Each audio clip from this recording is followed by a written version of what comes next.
इस वक्त की बड़ी और अहम खबर आपको बता दें, जहां पर प्रधानमंत्री आवास पर हाई लेवल मीटिंग चल रही है। पीएम मोदी तीनों सेना प्रमुखों से मिल रहे हैं।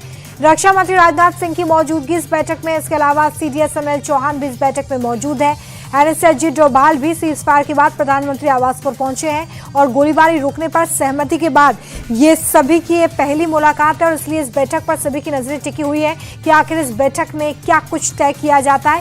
फिलहाल प्रधानमंत्री को सभी सेना प्रमुखों की तरफ से जानकारी दी जा रही है और ये बताया जा रहा है कि कैसे अपनी शर्तों पर भारत ने सीजफायर को माना है और 40 घंटे की मोहलत भारत ने पाकिस्तान को दी है और इसके बाद 12 मई को 12 बजे बातचीत होगी, यानी कि लगभग 40 घंटे बाद ये बातचीत होगी जिसमें किसी भी तीसरे देश का कोई भी हस्तक्षेप नहीं होगा। और देखिए यहाँ पर ये बताना बहुत जरूरी हो जाता है कि 1971 के बाद ये पहला मौका है जब थल सेना, वायुसेना और नौसेना तीनों ने पाकिस्तान को धूल चटा दी है। संयुक्त रूप से तीनों ही सेनाओं की तरफ से इस ऑपरेशन सिंदूर को अंजाम दिया गया और ये बताया गया कि किसी भी स्थिति से निपटने के लिए भारत बिल्कुल तैयार है और माकूल जवाब भारत की तरफ से दिया जाएगा। 1971 के बाद ये पहला मौका है जब इस तरीके से पाकिस्तान की सीमाओं के अंदर, इतना अंदर घुसकर सैन्य ठिकानों को ध्वस्त करने का काम हमारी सेना की तरफ से किया गया है। और 2 सप्ताह से जो तनाव लगातार भारत और पाकिस्तान के बीच में बना हुआ था, आखिरकार उसमें सीज फायर का मोड़ आ चुका है और अब 12 मई को एक बार फिर से दोबारा बातचीत होगी। भारत ने ये बिल्कुल साफ कर दिया है कि इस बीच जिस तरीके से जो रोक लगाई गई थी, जिसमें जल और आर्थिक प्रतिबंध लगाए गए थे, व्यापारिक संबंध पे जो रोक लगाई गई थी वो जारी रहेगी, यानी कि सिंधु जल जो नीति है उसे भी रोका जाएगा। उसे वापस से इस ट्रीटी को अभी फिलहाल बहाल करने पर कोई बातचीत नहीं होगी और इसके अलावा जो आर्थिक प्रतिबंध भारत की तरफ से पाकिस्तान पर लगाए गए हैं उसे भी एज इट इज, यानी कि वैसे ही रखा जाएगा जैसे है। सिर्फ बातचीत होगी और इसमें भी सीज फायर तक की बातचीत सीमित है। इसके अलावा कोई भी बातचीत भारत पाकिस्तान से नहीं करने वाला है।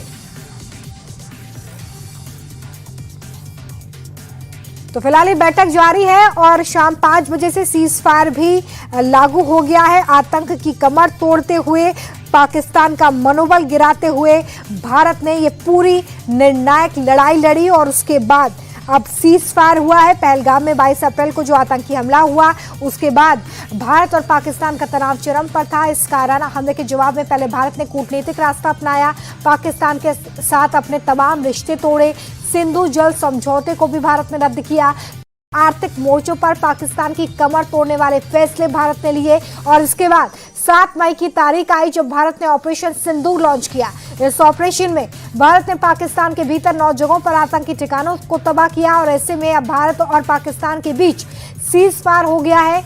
और इसके बाद अब लगातार इस बात की चर्चा है कि 12 मई को 12 बजे जो बातचीत होने वाली है उसमें क्या कुछ बातचीत होती है और क्या आतंकिस्तान आतंकियों को जो पनाह दे रहा है, जिस तरीके से वो लगातार आतंक को पनपने दे रहा है, उसको लेकर वो किसी तरह की पहल करता है, उसको रोकने को लेकर किसी तरह की पहल करता है। 7 मई 2025 को भारत ने आतंकवाद के खिलाफ इतिहास रचते हुए पाकिस्तान पर अब तक का सबसे बड़ा और सबसे गहरा सैन्य प्रहार किया। इस कार्रवाई को ऑपरेशन सिंदूर नाम दिया गया था, जो सिर्फ एक जवाबी हमला नहीं था बल्कि आतंकवाद के खिलाफ भारत की रणनीतिक क्षमता, राजनीतिक संकल्प और सैन्य तालमेल का भी एक बेहतर उदाहरण था।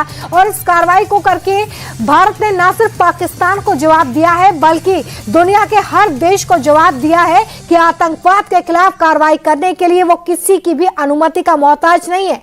यह ऑपरेशन न केवल सामरिक दृष्टि से महत्वपूर्ण है बल्कि यह भारत के सैन्य इतिहास में मील का पत्थर भी साबित हुआ है। ऑपरेशन सिंदूर के तहत भारत ने जैश ए मोहम्मद, लश्कर तैयबा जैसे जुड़े आतंकी गतिविधियों पर सीधा अटैक किया है, क्योंकि उन टेरर कैंप्स को ध्वस्त कर दिया गया है जहां से भारत के खिलाफ आतंक की स्क्रिप्ट लिखी जाती थी।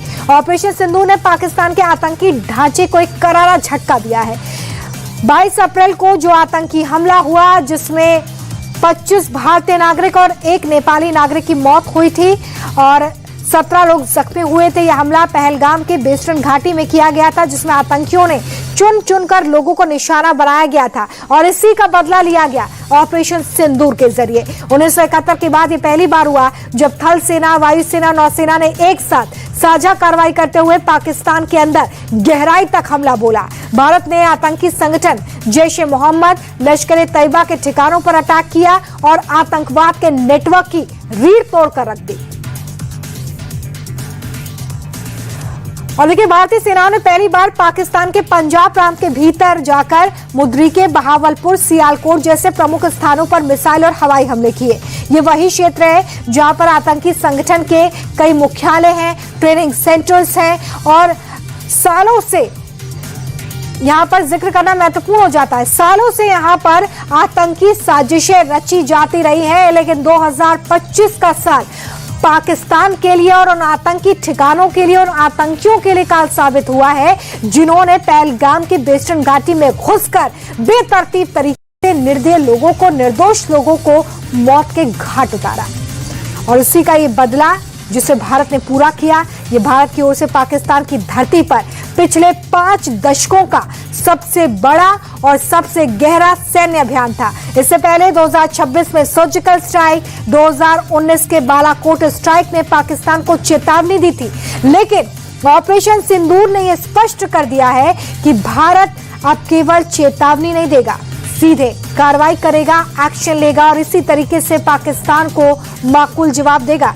इस ऑपरेशन में भारत ने पहली बार अपने आधुनिक हथियारों का खुलकर प्रदर्शन किया है। जितने भी एडवांस हथियार थे उनका प्रदर्शन भारत ने किया, जिसमें स्कैल्प क्रूज मिसाइल, हैमर स्वाट बम, इसके अलावा लाइट रिंग म्यूनेशन शामिल है। इन हथियारों ने पाकिस्तान की जो वायु रक्षा प्रणाली है, यानी कि एयर डिफेंस सिस्टम है, उसे पूरी तरीके से बर्बाद कर दिया।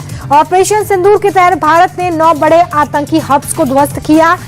इन ठिकानों से संयुक्त राष्ट्र द्वारा प्रतिबंधित आतंकी हाफिज सईद, मसूद अजहर, अलकायदा जैसे संगठन से जुड़े आतंकी गतिविधियों को चलाने वाले आतंकियों को मिट्टी में मिला दिया गया। दर्जनों आतंकियों को मार गिराने की बात भारत ने खुद कही है। प्रेस कॉन्फ्रेंस में ही बताया कि कैसे भारत के दुश्मनों को चुन चुनकर मिट्टी में मिलाया गया। साथ ही पहली बार भारत ने केवल आतंकी ठिकानों को नहीं बल्कि नेतृत्व स्तर पर आतंकियों को निशाना बनाया है। 2001 में संसद हमला, 26/11 मुंबई हमला, हालिया पहलगाम हमला, इसके जितने भी मास्टरमाइंड्स थे उन्हें खत्म करने का काम भारत की तरफ से ऑपरेशन सिंदूर के जरिए किया गया।